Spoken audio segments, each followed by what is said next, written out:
Namaskaram, Namaskaram everyone. Namaskaram, Sadhguruji.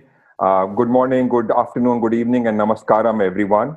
On behalf of TiE Global, I am Havi Sharma, the current chairman of TiE Global. I welcome all of you, whether you are TiE members, non-members, across various channels, not only just Zoom.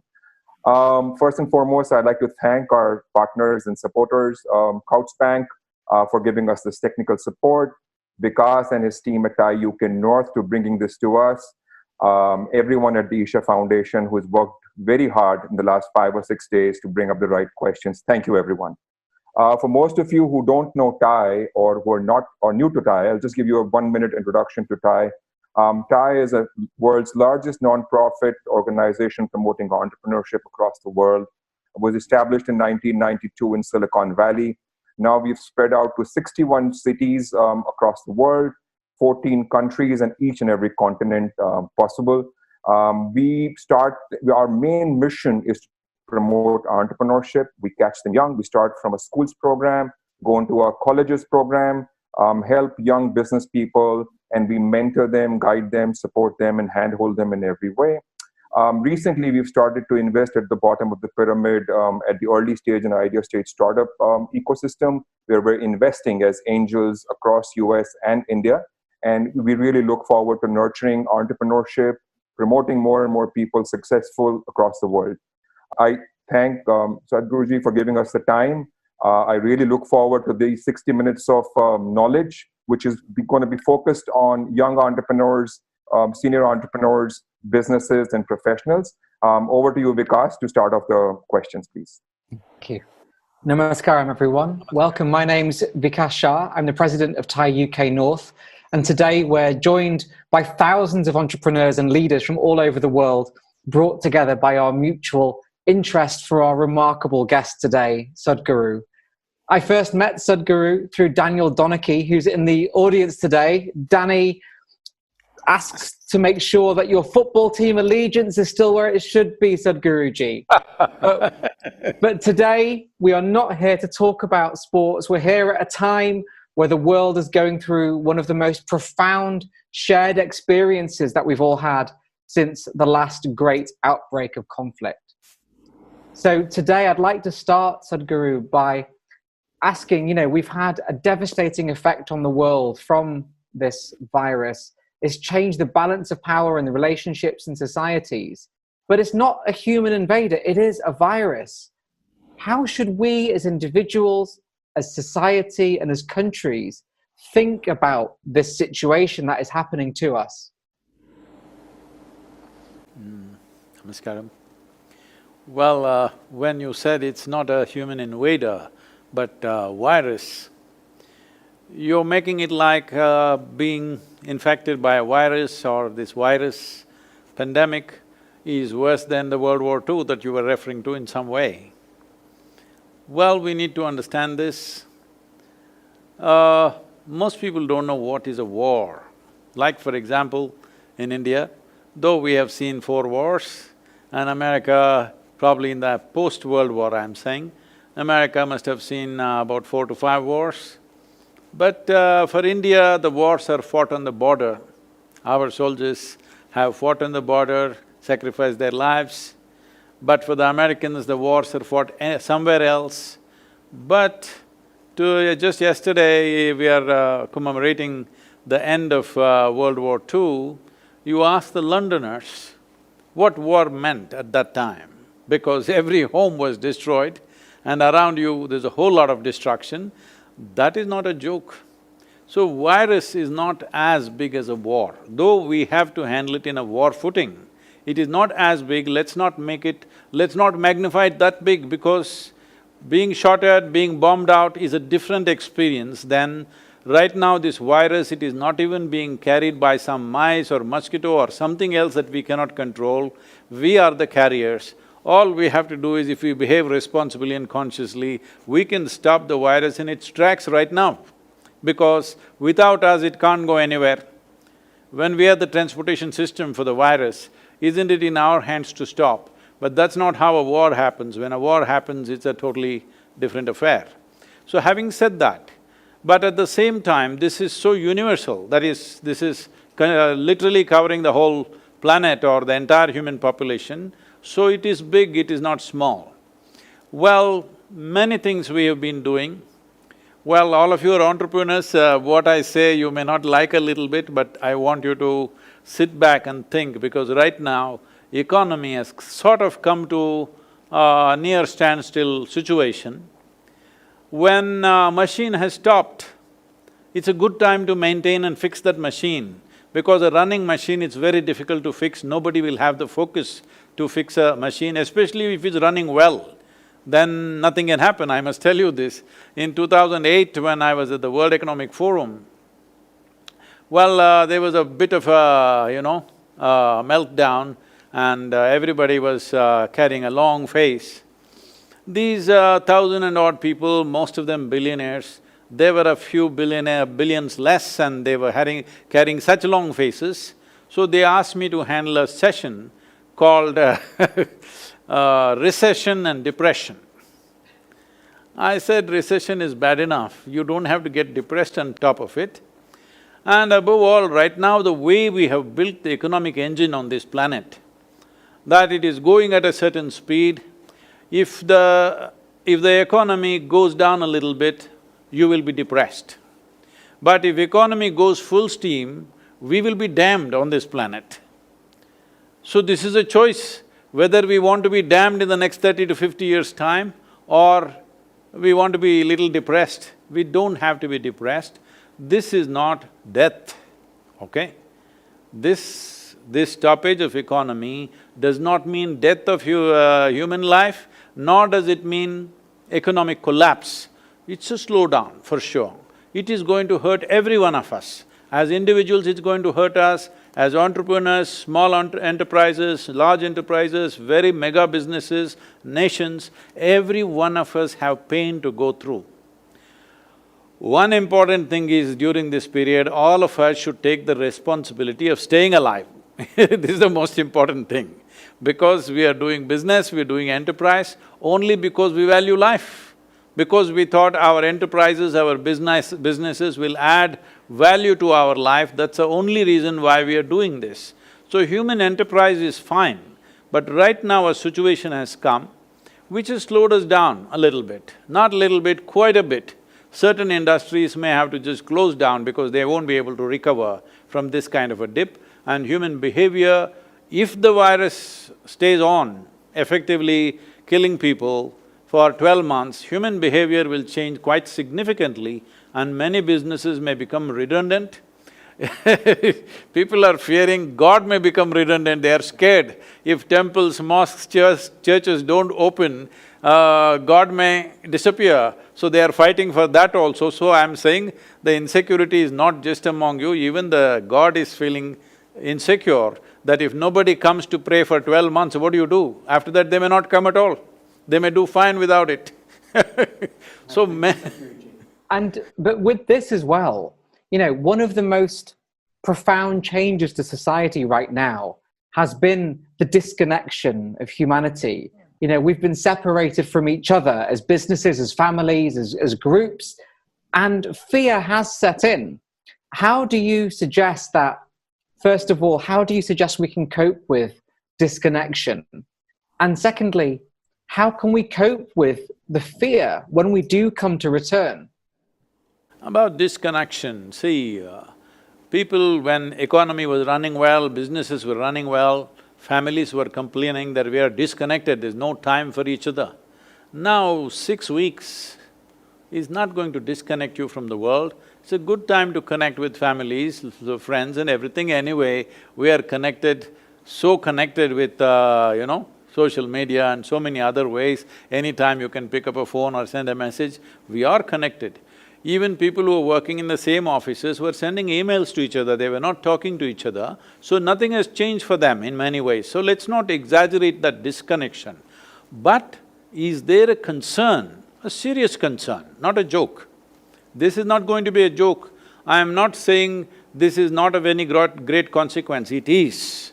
But at the same time, tell me, would we have, as human beings, as societies, as nations, always all of us trying to be, do better than others, would we have stopped and looked at how to redirect the economy? We would not have done, till a major disaster happens. I would say this is a soft disaster. Unfortunately, over 250,000 people have died. But if climate change disasters happen, much more will die. So instead of that, this is a soft one. This is the time that we need to restructure our businesses, restructure the way we run the economy. What is success itself, we need to redefine. For example, in the last 50 years, from 1970, 60% of the vertebrate population has disappeared. There are many explanations being given, accusations being made about where the virus came from, how it happened and all this. But the fundamental simple thing, see, yourself also, I'm saying both of you are outside the country or you're in India and he's in UK, right? So I'm in Manchester and Mahavir is in India. Okay. Yeah, I'm in Jaipur, yeah. Don't tell me you're a United fan or something. I'm sorry, I can't disclose my team affiliation because Danny's one of my best friends. Okay, that's a good one. The thing is, see, why is it that many Indians have gone out? Because there was no opportunity here, so they've gone out and thrived all over the world. Similarly, any life will do the same thing. I'm speaking for the virus because virus is also a life. We cannot be alive without microbes and pathogens within our body. Without bacteria and virus, we cannot be alive. This one virus is right now causing trouble, so we think virus is our enemy. No, virus is also life. They were doing fine among the animals, especially among other mammals in the animal kingdom, but the vertebrate population has gone down 60% since 1970. And the way the population is going down, what it means is, for the virus, there is no habitat. It has to jump somewhere. So it found us somehow.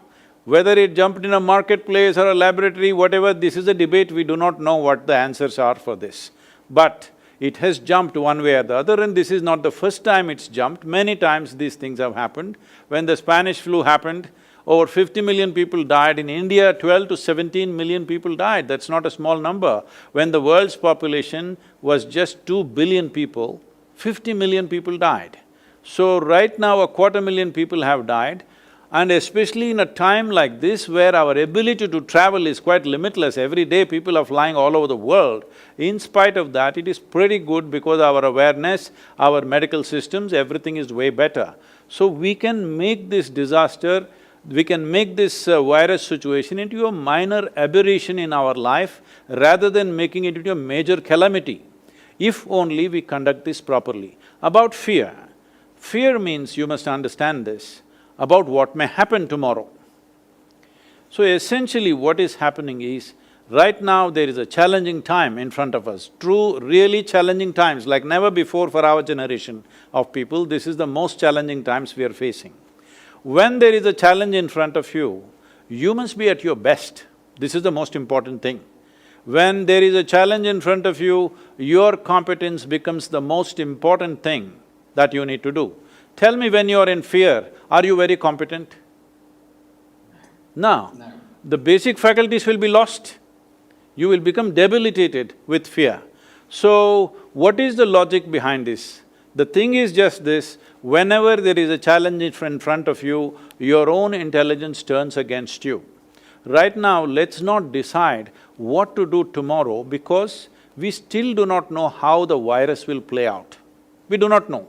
Everybody is making their own guesses, but nobody… I'm listening to all the scientific stuff that's going on in the world, what doctors are saying, politicians are saying, economists are saying, but the clear picture is this, we really do not know how things will be in another 2 months' time. Nobody knows for sure how it's going to play out. People are saying it's already mutated into 10 different forms, whether it'll respond to the vaccine, how many 10 vaccines for 7.6 billion people, when will you give that vaccine? These are not practical things, anything that's being spoken. So we have to wait. When we wait, the best thing to do is right now to upgrade ourselves. Upgrading ourselves means our physiological capabilities, physically we must become fitter. In the next 1 month, all of you TiE people set this up, the next 1 month, you must be at least 10% fitter than what you are right now physically. Mentally, you must be 10% sharper, I can give you tools for this. And emotionally, you must be at least 10% more balanced. Energetically, you must be at least 10% more effervescent. All these things will be most vital when you have to step out and face that new situation that we have still not figured. Let us not assume this will happen, that will happen, because we don't know what will happen. How many of us will be wiped out? How many of us will be here? How many businesses will be gone? What will be relevant, what will be not relevant? We have no clear picture, only guesswork is going on. So using our imagination, we are causing fear. Instead of that, this time around, let's invest it upon ourselves to make ourselves into more competent, more balanced and better human beings. That's the only way you can face an unknown situation. Thank you, Guruji. Now, in a moment, I'll pass to Mahavir with some questions from our TiE chapters around the world. But just before we do that, do you think that a crisis like this will change the relationship that we have to our material possessions, our relationship with wealth even? Because these are also very important questions for business leaders. Will this change the nature of what we think is important when it has been money and wealth in the large part for such a long time in society? See, most human beings are existing like they're immortal. People think, most people think other people die, you know. No, you and me will die. It's just that we don't want to have an untimely death, that's all. But you and me will die, we are all dying sort. So now virus has brought the mortal nature of our existence right up in our faces, which is a very good thing. If we don't die, it's a good thing. But we realize we are mortal, but we did not die is a very good thing to happen to a human being, because mortality means just this, that you understand that you are on a limited lease of time. If you understand that you are on a limited lease of time, you will definitely organize your life in a more meaningful way than the madness with which people are going on right now. Definitely it needs to happen, I hope it happens, but after nearly 5 weeks of lockdown, in India they opened the liquor shops, whoa! Everybody forgot everything and they piled up like animals on top of each other, they had to close it down now. Now they're doing home delivery of liquor for the first time.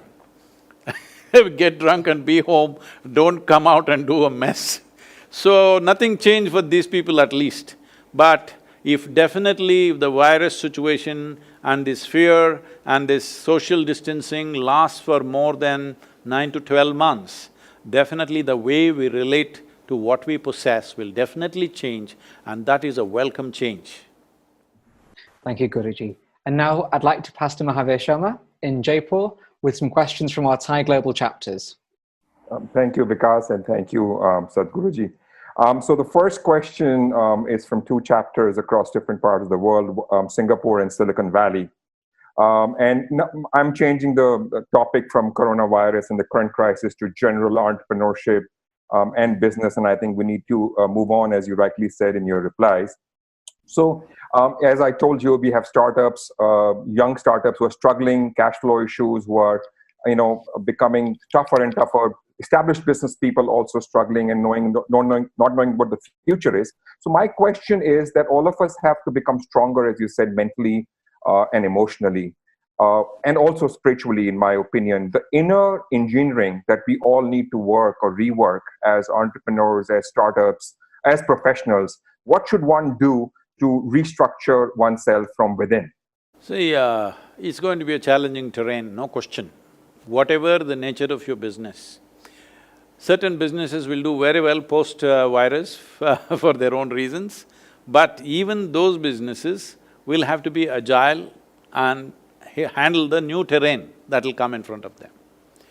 If you want to approach, let us say you're in Rajasthan, let's say you want to travel the Thar desert, you would want a machine which is well engineered, isn't it? You don't want to go into a desert with a badly engineered machine where anything could happen. So now we are approaching a place where the terrain is not going to be as you expect. Unexpected terrain that we may hit lots of bumps, lots of pits, all kinds of things. Nobody knows what kind of challenges it will throw, but we clearly know it is going to be a very challenging situation for anybody who is managing anything. Businesses, nations, institutions, individual lives, everybody will have their own kind of challenges.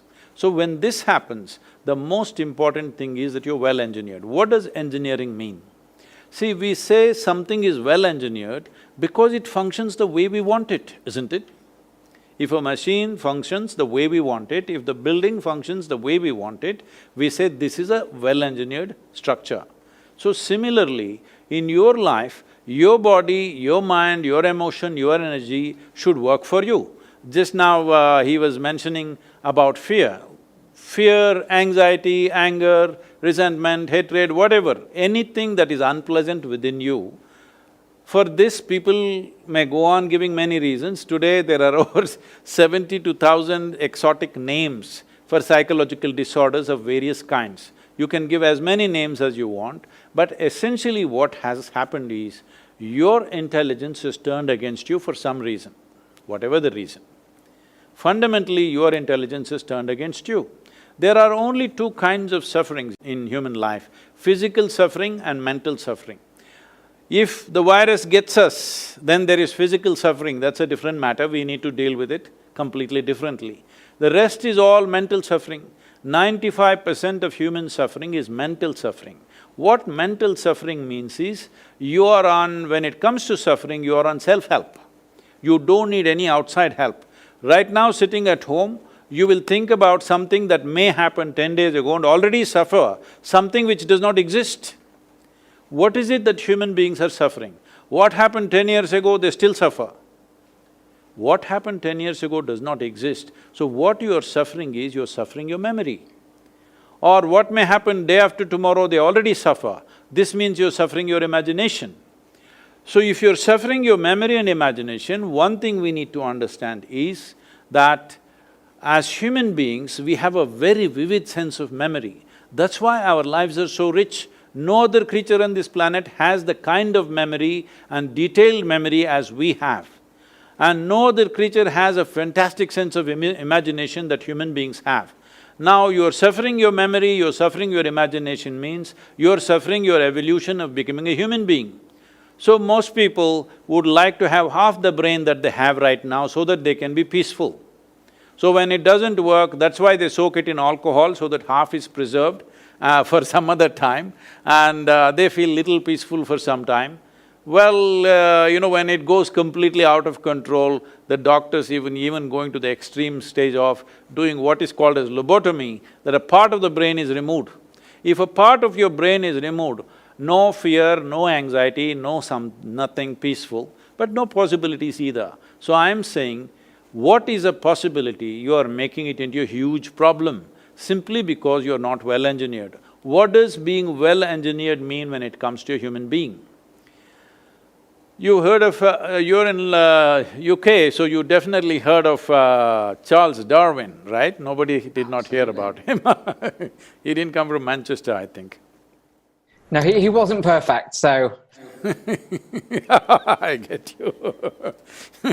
You must be from the city, Manchester city, that's why you're talking about perfection.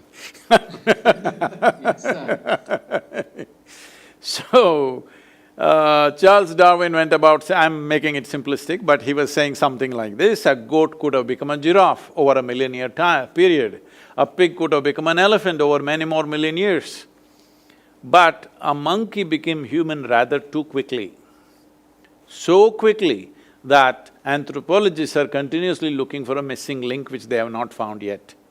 So what it means is, in terms of DNA difference, if you look at it, between a chimpanzee and yourself, the DNA difference is only 1.23%. 1.23% is not much of a difference. So physiologically, we are very, very close to a chimpanzee. But in terms of our intelligence and our competence and our awareness, we are worlds apart from a chimpanzee. So right now, human problem is just this: they have an intelligence for which they don't have a stable enough base, so they are suffering their own intelligence. You can call it tension, fear, anxiety, madness, misery, whatever you want to call it. Essentially, human beings are suffering their own intelligence.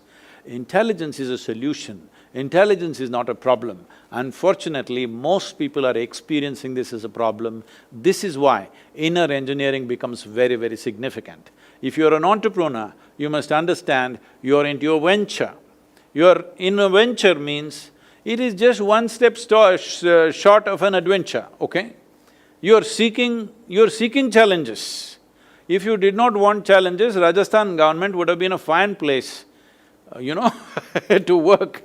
But you become an entrepreneur because you're consciously seeking a challenge. This means you're into a venture which is not an adventure but just one step short of that. That means you should not suffer unexpected situations. Unexpected situations, undefined situations means for an entrepreneur, there are a million possibilities in that. He has to look at it. Thank you so much. Going on with my next question, and nothing to do with the current situation, and this is from Anjali in New York, Ram from TiE UK North, and a team in TiE UP. What causes, and this is a very generic question, of feelings of unpleasantness, disconnect, dissatisfaction, unhappiness within oneself in life. And these things invade yourselves and actually you underdeliver or work, and that creates a challenge for everyone, and one has to compromise on whatever business or job that one is doing. Or sometimes even people become procrastinated because they're comparing themselves from other people. So this emotional, and many a time people don't even know that they have these inner challenges or dissatisfactions. How does one control or deal with inner emotions and become stronger emotionally? You said underperform. What I say right now, this is not to insult anybody, but I'm saying over 95% of the human beings on the planet are underperform all the time.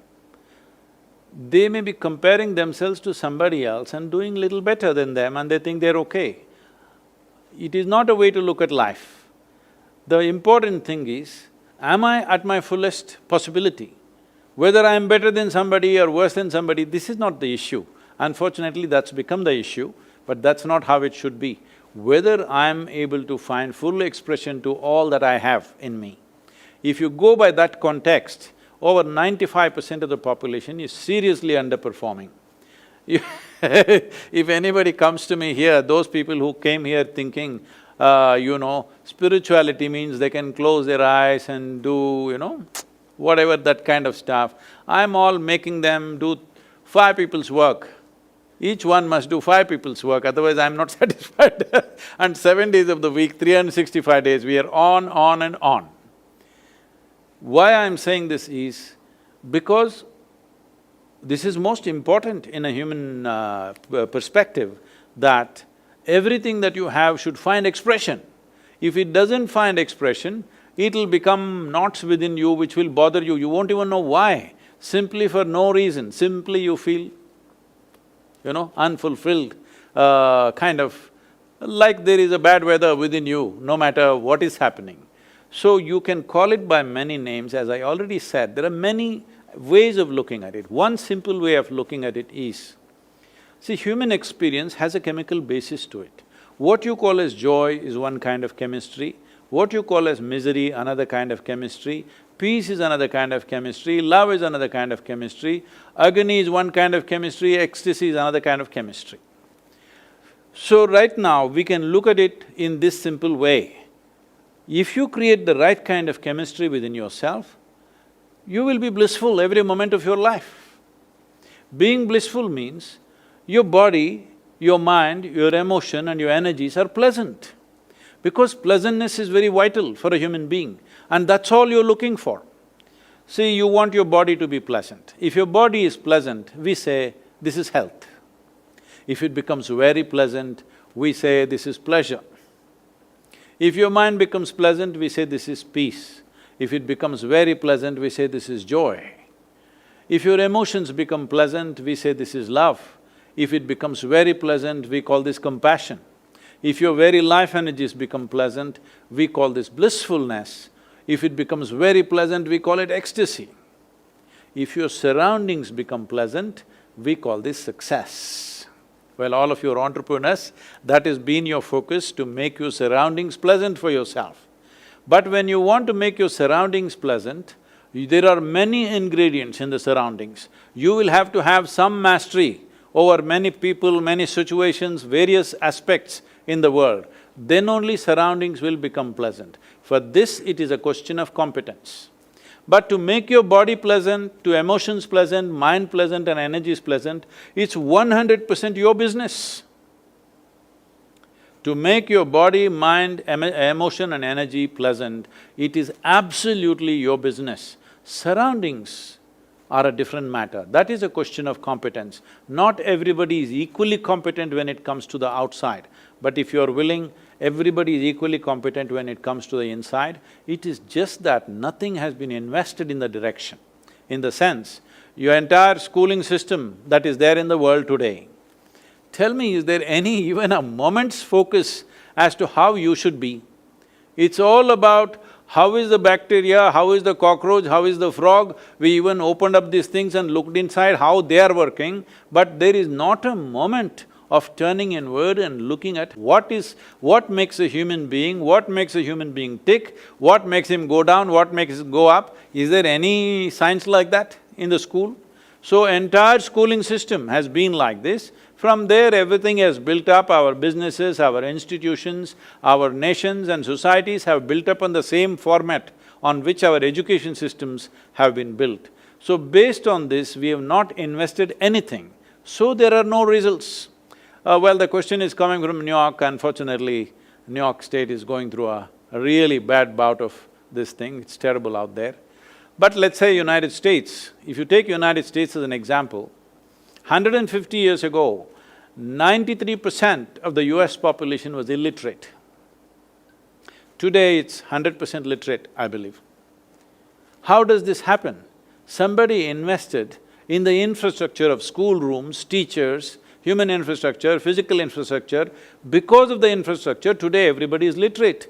I am asking, where is the infrastructure for inner well-being? That's what we are trying to build around the world, to build infrastructure for inner well-being of the human being. That is one basic focus of inner engineering. Fortunately today, we can do it virtually. See, you're in different places, we are talking to you. Fortunately, for the first time in the history of humanity, we can sit in one place and talk to the whole world.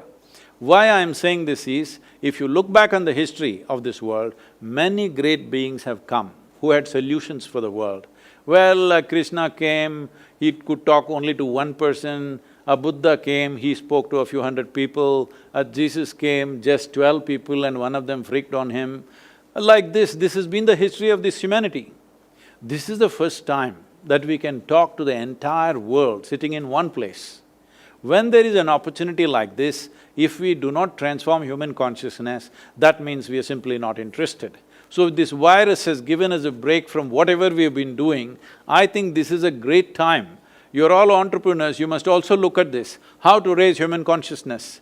Whatever you need in terms of material support, whatever, I am willing to give you, Isha Foundation is willing to give you.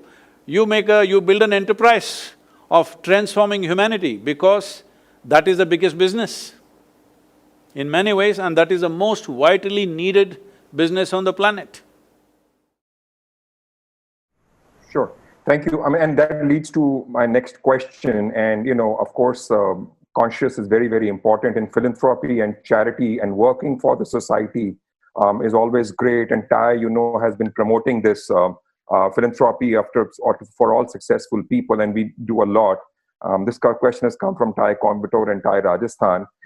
So doing charity, doing good work, doing work for social impact always makes one very happy. The inner glow, as you say, the inner strength that comes from within is very, very strong.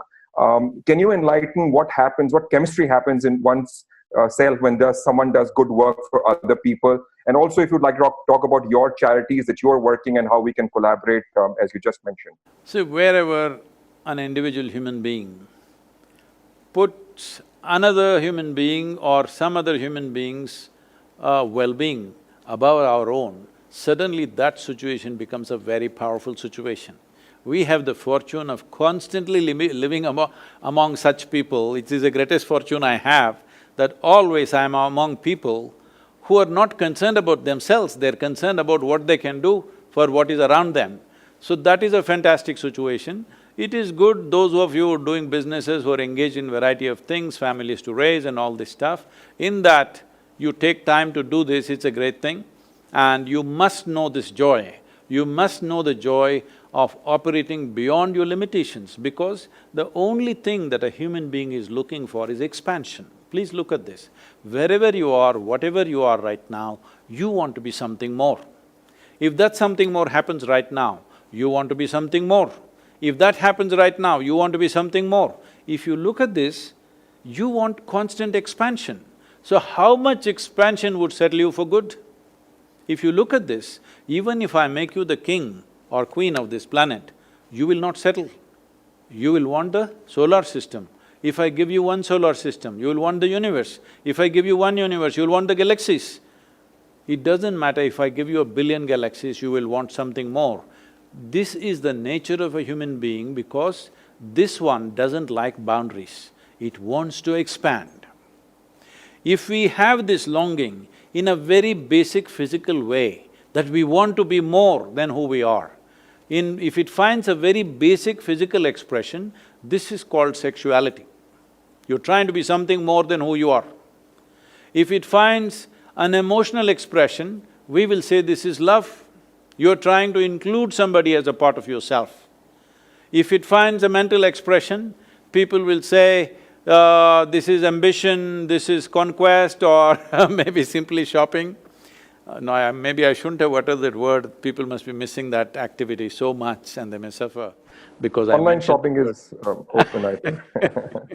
No, in India that is also not there right Only now. essential goods. Yes. So, essentially you're trying to be more than who you are. Even your acquisition of wealth, property, money, what is this? This is just about expansion. So, in a way, when you look at life, not just in terms of myself and mine, but something that's unconnected with you, you want to invest something in that life, there is a sense of expansion and that's what you're enjoying. That you must know always. This is what yoga means. Yoga means union. Not necessarily emotional or psychological, simply the way you exist, there is a sense of union with everything around you. In this union, there is ultimate pleasure and blissfulness and peaks of ecstasy which most people would never know in their life. This is something every human being must experience in this life, because we have come with the possibility. Why should we miss it? Thank you so much. Now I'll hand it over to Vikas to ask the next questions, and we would now be discussing character and the future of the society, moving on from the present. There was one part of the question which I did not answer, if I can… Yeah, I'm sorry, you forgot to talk about your charities, yes. We need to know about… So, I never thought I'm doing any charity, I thought I'm just doing what's needed. In that sense, right now, it is very painful to see that even in the rural India, there are so many people, migrant labor and others, who are stuck without food. It's running into thousands every day. Our volunteers are out there ensuring that, we have created this thing that this part of Tamil Nadu doesn't have a single case of virus infection, because our volunteers are there taking care of this, supporting the police, supporting the government officials, serving food to all those people, no movement. Not a single case has appeared in this entire region of Tamil Nadu because we are on the ground. This is what needs to happen to stop this is one aspect. Well, there are issues in this country. What we are focusing on is education, nourishment, health together, and ecology. These are the three main issues in the country and in the world also in many ways.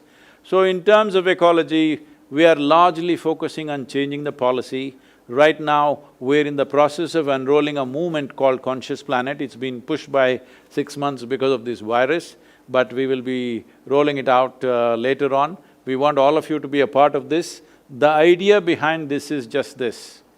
Right now, if we don't make the corrections, if we do not make the correction, even now the number of people dying in the cities is way higher. Even during Spanish flu, this was true. Wherever the particulate matter was beyond 2.5 micrometers or whatever, there always the deaths were higher even during the Spanish flu, and the same is happening now. So the number of people who die just because of pollution causes is very, very high, and those people are also susceptible to these kind of things. Having said that, to bring down the pollution, people are thinking electric cars, this, that, yes, all that needs to happen. But the most important thing that needs to happen is a mass transport system which is super efficient. Then naturally people will go by that. There are many plans for which policy changes we have put forth to the government. They have become the official policy recommendations for all the states in India. Now we are trying to do this for the whole world. What we are looking at is just this: ecological issues should become election issues in every country. For this to happen, we have a list of 3 top political parties in every nation, all the 187 nations which have democracies. We have top 3 political parties and we are approaching them. And at the same time, see, the political parties will not do anything unless people really want it. So we are seeing how to touch 3 to 3.5 billion people to vote for, for simple things. We are making… Right now, whatever ecological information that's out there is all like PhD stuff. Nobody understands what it is. The common man on the street has no clue what it is all about. We are making this into 5 things that must happen in your country. We are making the world into segments in terms of latitudes or geographical segments of equatorial region, tropical, subtropical, temperate, like this. And in this region, if your country is there, what should happen? What are the 5 things that must happen? 2 or 3 things that should never happen in your country. We want to make sure at least 3 to 3.5 billion people, because 5.26 billion people have franchise in this world. That means they have the power to elect a government. If 3 billion people understand these 5 things and they vote, they will say, yes, we will vote for this. This means it will become an election issue. So we are seeing how to get to the 3 billion number. We have various plans, we will come to you sometime. Please, all of you should stand with us, because this is a must happen. Because right now, about 25% of the world's land is untouched and pristine. It is estimated by 2050, only 10% will be left, and populations will touch nearly 10 billion. Well, that is a calamity by itself. Absolute calamity, you don't need any virus. If we become 10 billion people and forests have reduced, no enough forest cover and green cover in the world, this will be a disaster. But right now we have a phenomenal chance to change a few things. See, of the 51 million square kilometers of land which is being used for agriculture in this world, 40 million square kilometers of land is used only to raise animals and their food because of meat consumption. If meat consumption is brought down by 50%, people don't have to give it up. If they bring it down by 50%, 20 million square kilometers of land will become available. 20 million square kilometers means you can plant 1.2 trillion trees. 1.2 trillion trees means everything, all the carbon that you have thrown out into the atmosphere, in 15 to 20 years' time, it will fully absorb. That's what it means. This can be done, and it can be a huge business by itself. Timber can be a huge business by itself. We can crop the timber, but in a calculated way, this can be done. This can be a major business. As meat industry goes down, this can be done. This is a big enterprise by itself. You must look at that. Above all of you should stand with us for Conscious Planet. Thank you so much, and we will help you reaching out to masses across the globe and educating people about what you said. We'll share a document with your team. Over to you, Vikas, to take it forward, please. Thank you. Guruji, over the last 4 or 5 years in particular, we've seen so much disharmony, disunity, and fractures emerge in our society, whether we look at referendum or elections or whatever it might be. And we do, as you said, need to come together as a society for many important causes such as the environment. But why are we still turning to those base instincts such as hate and isolation? And how can we build a society which is more unified regardless of religion or opinion or background, because that is so important for us? See, that's what it looks like on the surface, but essentially this is happening because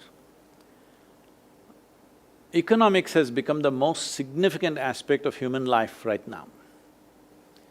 Once economics becomes the most significant aspect, what have you got, what do I have? This is the whole calculation all the time. So, when it's all based on this, naturally people will polarize themselves because they know there is strength in unity and brotherhood of their own. So, it may look like religion on the surface, it may look like so many other things, but if you look at it, the underlying force is economic concerns. Now, your Brexit you're talking about is an economic concern, it's not a racial thing or even a national thing, it is more an economic concern. So, economy or economic well-being has become the only concern. There are no other concerns in human life. Right now, even in London, I see people don't even discuss weather anymore. They only talk about the stock prices and what is happening, what is happening here. Even if you sit around, I'm saying, I was somewhere where about four, senior ladies were sitting, and I sat with them for a small tea or something. Even they're talking about stock prices. I said, don't you discuss weather or local gossip anymore? No, all that is gone. The only gossip is economic gossip. When this happens to any society, naturally we will, we will make groups of our own because that gives us power. If we are left alone by ourselves, we may be smothered by the economic forces. So, we need to change this. In many ways, if I say this, it looks like I'm rubbing, insult to injury. Right now, the economy has slowed down. This is a time for all of us to rethink many things about our lives, how we are living. Is this the way we as human beings should exist on this planet? Is it really… the way we are existing is quite unbecoming of being human. We are as violent or worse than any other animal creature. An animal functions out of its instinct. Instinct essentially means a crystallized amount of memory within itself in its evolutionary scale, and from that memory it operates. The significance of being human is whatever our instincts are, whatever our genetic background and evolutionary background is, this moment you and me can function, we have a discerning mind that we can function consciously, no matter what our history says, what our genetics say, what our evolution says, whatever it is, the background, still we can stand above that and act consciously because we are the only ones who have a discerning mind which can act beyond our own instincts. If we do not exercise this, we are not really full-fledged human beings, that's what it means. Wow, and in a moment I'll hand over to Mahavir as well to give an official vote of thanks for today. But one final question, if I may, Guruji, which is, right now we're all introspecting, we're all, on our own or, in small groups, and it's causing us to almost focus on some of the negatives that we are seeing in society. But how can we make sure that we look outwards? How can we make sure that we see beauty and positivity even in a time of great crisis and uncertainty? The negativity is coming from… I think all of you are trying to practice astrology. You're planning to probably start an astrology company, so you're trying to make predictions about which you have no clue. Don't make predictions right now. Just carefully watch what's happening in the world, every little bit that's happening, because you're an entrepreneur, there could be 1,000 opportunities in many things that are happening. This may make me look like, oh, what is he talking when there's a human disaster, you're talking about enterprise. Well, enterprise matters because the success of a nation no more depends on its military might or even on its political circus that it does, essentially it depends on the success of its businesses. So it is very important that business people don't become astrologers and start making predictions and gloom and doom stuff. No, you just wait, it's okay. When we step out onto the street, let's see what to do. We must watch carefully. But the most important, as I already said, is This is a time that you will never get again probably in your life. Till now, since you started your enterprise, I'm sure nobody gave you an 8-week break, isn't it? Simply impossible even to think.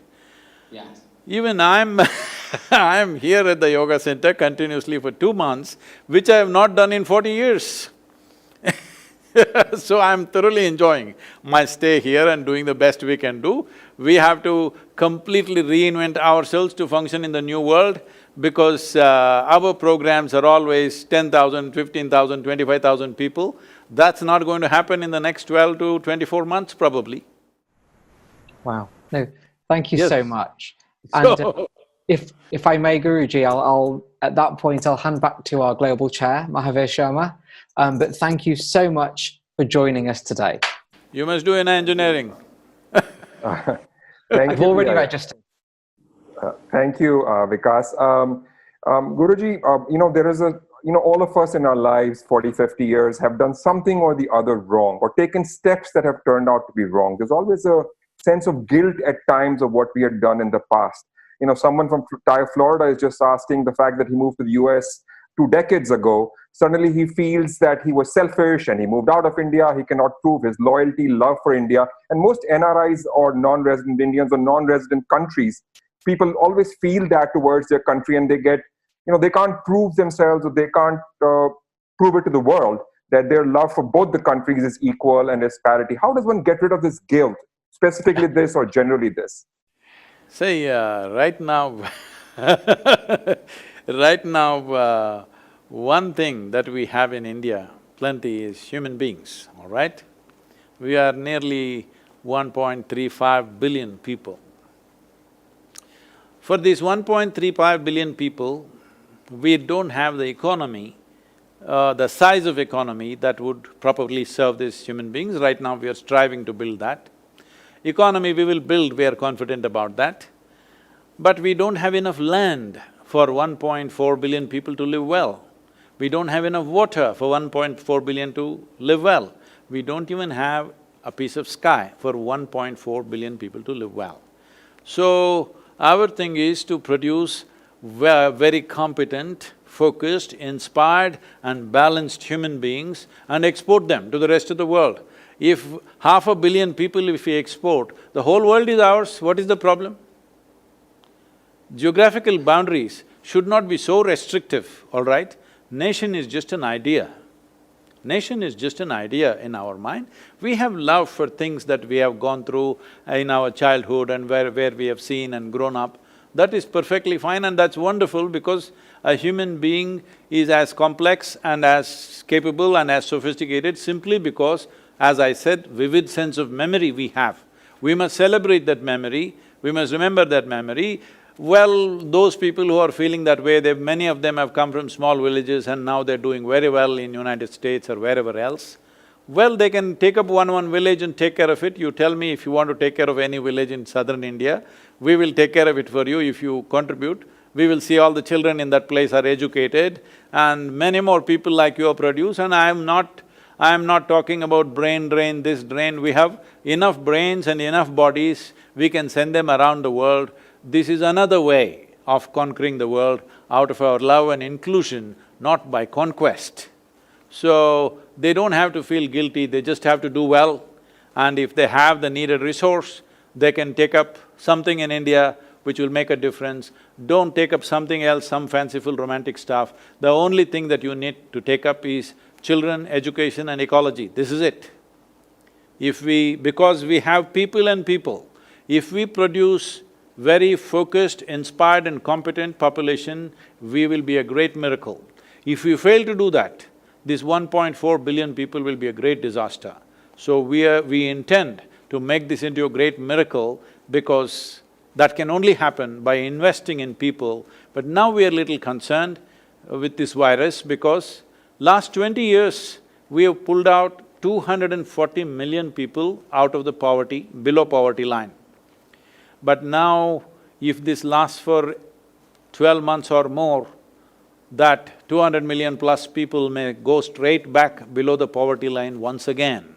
That is our concern. So, the most important thing that needs to happen is nourishment, Education and ecological concerns are there. If these three things you can contribute and attend to, please do that for India.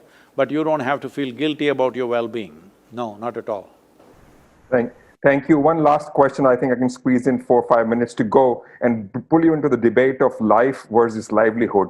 US is, leaning towards livelihood and economy. Indian government is in a dilemma. Red, green, orange zones don't have as much of a business or economy. Red is where all the problem is. What is the right balance? What is the future immediately for us as entrepreneurs or the government? And is there a balance somewhere? See, this is not about taking sides. We should not take sides at times like this. Unfortunately, people are so geared to always take this side or that side. That's not it. As I said, we do not know how it'll unfold in the next 2 to 3 months.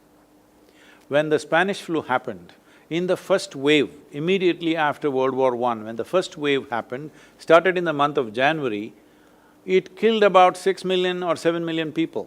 People thought it's over. But it came back in August, September and killed over 35 million people straight away. And it again came back next year to kill some more people, but that second wave was the biggest one. Is this virus going to behave like that or not? We do not know.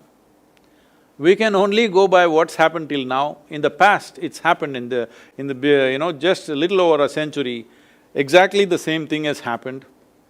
It's the second wave which really got us. Even now, some of the doctors and scientists are saying the second wave in US will happen in October, November, December, and that's going to be really big. Well, if that is the thing, you step out and kill 2-3 million people or 10 million people or whatever, I don't know how many, unfortunately, that will not be good in terms of livelihood. Even if we look for livelihood, coming out and protesting in thousands together, openly defying the simple care that you need to take so that it doesn't spread, talking about, see, scientific language like herd immunity, this and that, without understanding what it is. Before herd immunity comes, if we go for herd immunity, I'm telling you, we will wipe out the geriatric population completely. We will wipe out all those people who've gone through organ transplants, cardiac patients, diabetics, all vulnerable population, largely we will remove them. Is that what you want to do in terms of livelihood? Yes, we definitely have to restart the economy, time has come. More than 6 to 8 weeks, if you close down, it'll become a major problem. But how to do it must happen in a planned way, not coming out and talking about your rights on the street. Your rights are there, but there are also responsibilities of being in a democracy, isn't it? Because when what you do is not just about your life, it's going to take somebody else's life. When doctors are being forced to make these kind of decisions, in Italy this was done, that is, suppose me and my mother get admitted into the hospital for the virus, they will give the ventilator to me and let my mother die. How will I live with that? That I took the ventilator and made her die? Or if me and my daughter get admitted for the same problem, they'll give it to my daughter, I will die. When people are being forced to make these kind of decisions, you're talking about your rights, you want a haircut. Come on. Just 50 years ago, you didn't want to have a haircut, all right? Now you're saying you can't live without a haircut, barber shops you want, that is the most important thing, alcohol you want. Please, this is a time where little more responsible and conscious action should come forth from human beings. Should economy restart? 100%, there's no question about that. But how? It must happen in a systematic, disciplined way, not in a wild way. Well, thank you so much for such great, insightful answers to our questions raised from across the world. On behalf of TiE, all its members and the entire fraternity, I would like to thank you and Isha Foundation for bringing this up to us. We will collaborate and work with you closely in social impact and environmental issues soon. And thank you, Couchspank, once again. Thank you, Vikas. Thank you, Peter, for doing a fantabulous job. Thank you, everyone. Namaskar. Thank you very much, all of you. Thank you.